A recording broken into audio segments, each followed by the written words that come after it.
We are the Farmers. Gone for the shot. Czech can only parry, and it's put in by Firmino.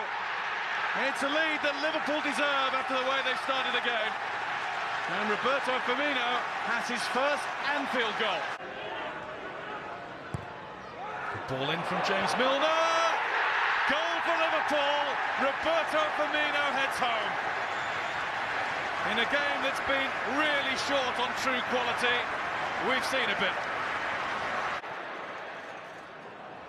In came Clichy, only won it for a short while. Lallana, and it's in from Firmino! Liverpool running away with it. Hard to see a way back for Manchester City now. And that might not just be tonight. What a blow to their hopes of winning the title this is. Now Henderson